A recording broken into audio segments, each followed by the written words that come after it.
Hello everybody, my name is Dr. Daniel James Armstrong, and today I am giving a presentation entitled Bread from Heaven.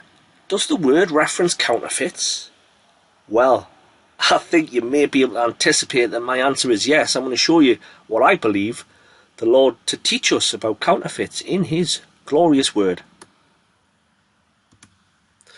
So we'll start at John 6:51. When Jesus said, "I am the living bread which came down from heaven." Every believer is going to be able to agree on that one. And also John 1:14, "And the word was made flesh and dwelt among us." So you cannot really draw a line between the word and Jesus.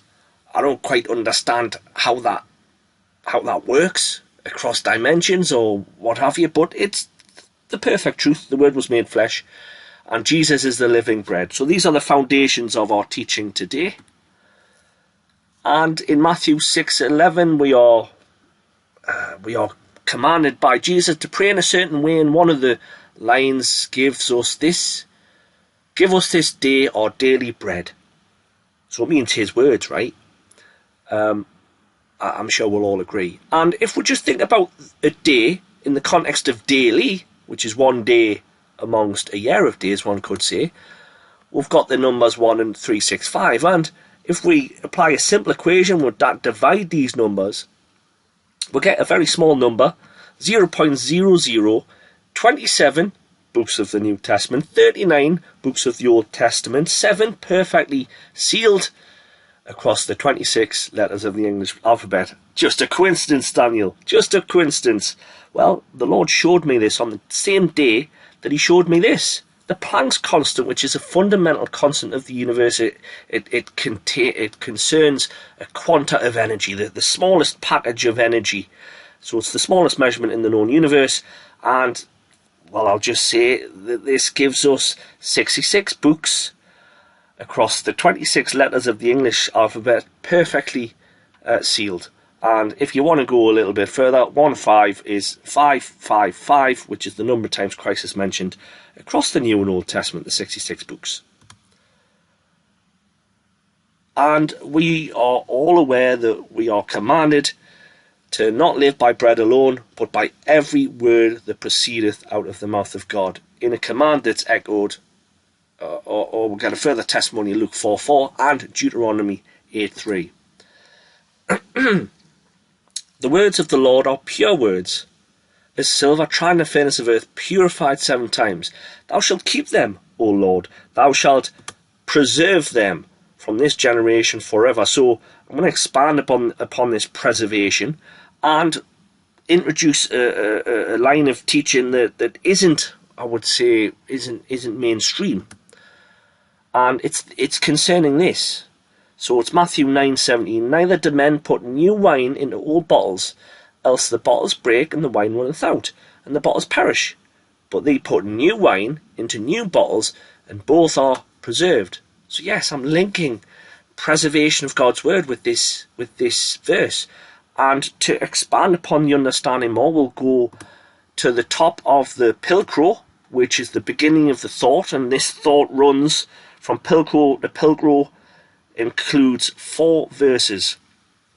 And I'll paraphrase here, forgive me, Lord, but I'll paraphrase because just to get through the presentation more quickly. Essentially, the Pharisees ask, why don't your disciples fast, Jesus? And Jesus essentially says they'll fast when they haven't got me anymore, when they haven't got my word to eat on, one could say. And then He goes on to give us this teaching on new cloth in the old garment, which you can't do because it doesn't preserve it, and we'll get also the wine in old bottles. I contend that the fasting and the preservation brings us to Jesus' words in His book. And I'm going to give us the thoughts on Reshoff.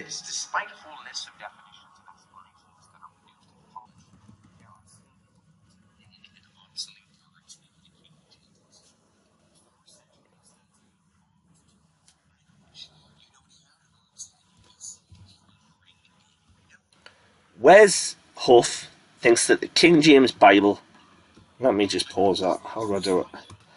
Wes Huff thinks that the King James Bible is old language.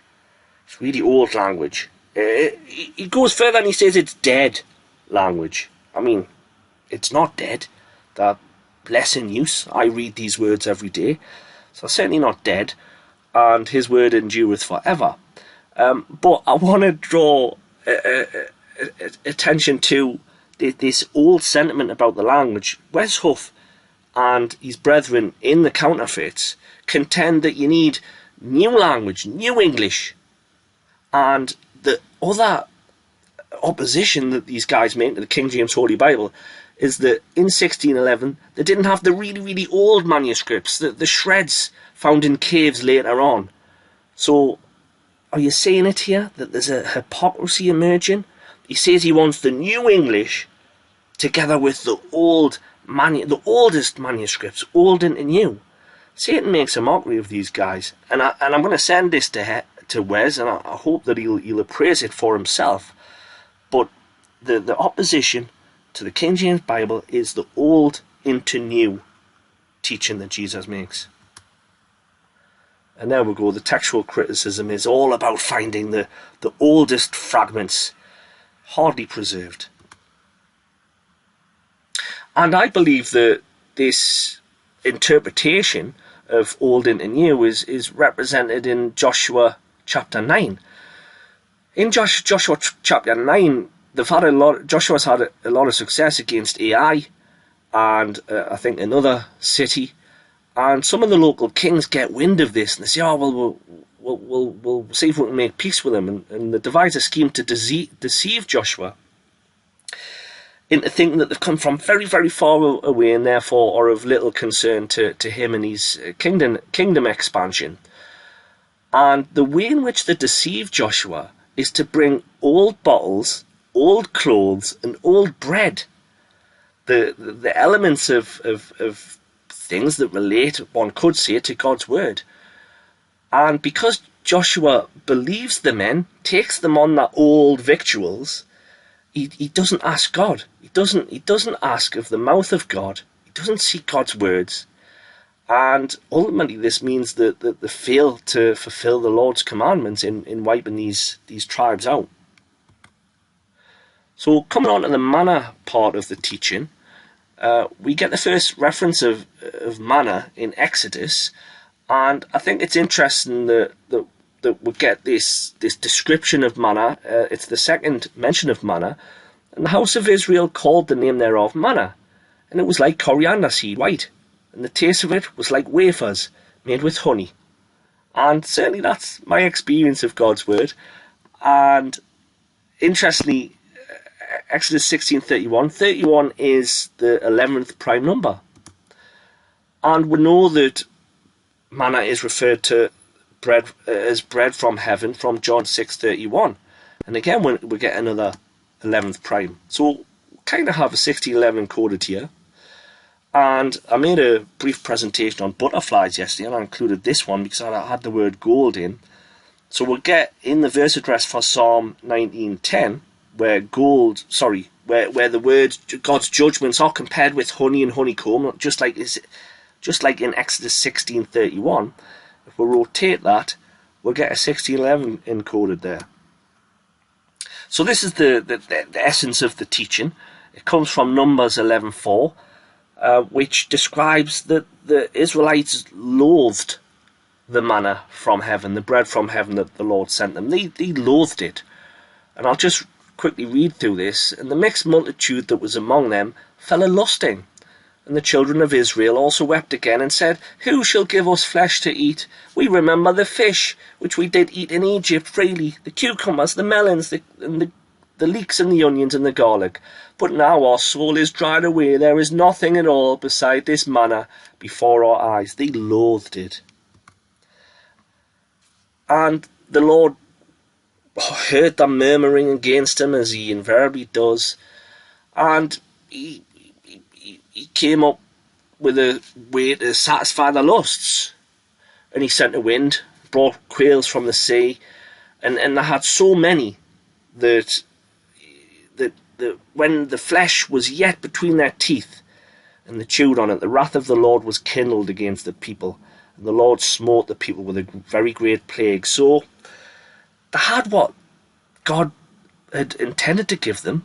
Everything that they needed was in the manna. It came from heaven, and they lusted for more. They tempted God with the murmurings. It was a great provocation, as it's referred to. And the Lord gave them what they lusted after. You know, that old world, the worldly qualities to the food that they lusted after. He gave them it. But he was absolutely wroth with them. And my contention is that the manna is bread from heaven, is analogous to our word, our perfect word that he gives us from heaven. And if we seek after new language from the world, the television English that it's become after 80, 100 years of its erosion, and we seek after older and older fragments from caves or bins from thousands of years ago, then we are rejecting what the Lord gives us. And he gives us the bread from heaven, the word made flesh. He gives us the word, and it's to be found in the 1611 Holy Bible and iterations thereof, because it was newly translated out of the original tongues. So there was no oldness there. It was all new and fresh. And if we think about the wedding at Cana, when Jesus comes and he takes 6 pots of water and he turns it into wine, and then the leader of the feast, the ruler of the feast, saith, "Every man at the beginning doth set forth good wine, and when men have well drunk, then that which is worse. But thou hast kept the good wine until now." So we're not to get into a consideration about what is old, what is new, because thy word, his word, is settled in heaven forever. Forever, O Lord, thy word is settled in heaven, and it's good wine. We don't need to be concerned with the aging process. It's good wine. And to lust after something of a worldly sense, if you put your heart on old fragments, on new lingo, then you're going to incur God's wrath. Much love.